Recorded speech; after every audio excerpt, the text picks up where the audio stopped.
Permesso? Permesso? Chi è? Donna Letizia, siamo due Permesso? viandanti. Cosa siete? Due viandanti. E allora andate via, cosa Ma- c'è che volete? Senta, c'è donna Letizia? Sono io personalmente in Ah, persona. siamo fortunati, Carlos. È lei. Donna Letizia, abbiamo bisogno di lei. Senta. L'ho capito, cosa volete? Avanti, entrate. Senta, donna Apra la Letizia. porta. No, È un problema molto semplice. Io glielo voglio raccontare in 2 parole. Ecco, è un problema comune il nostro. Ah, comune? Sì. Allora, comune, provincia,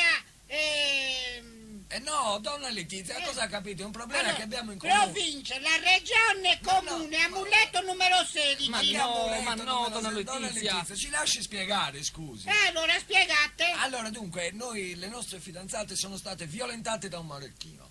Probabilmente noi abbiamo il sospetto che si tratti della stessa persona. Siccome attribuiamo questo fatto alla sfortuna, avremo bisogno di un amuleto, Uno scacciamalocchi. uno Ho scacciamalocchi. capito, allora, Marocco, di questo me ne intendo poco, però cerco di fare in modo che me ne intenda subito e anche molto.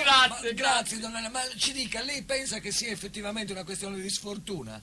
Ma guardate, la sfortuna, o è sfortuna oppure sono bagasse la mamma e la figlia. Come? Donna Ma Letizia, no, donna no! Letizia. Io ho detto È una che ragazza può essere. buona. Sono due leprottine! Le lepri molte volte sono più sfondate donna Letizia. dei conigli. Io non voglio sentire queste cose, donna Letizia. Lei ci deve dare questo amuleto. Per favore, noi siamo convinti che sia sfortuna. Ma un amuleto o un muletto per le due signorine volete?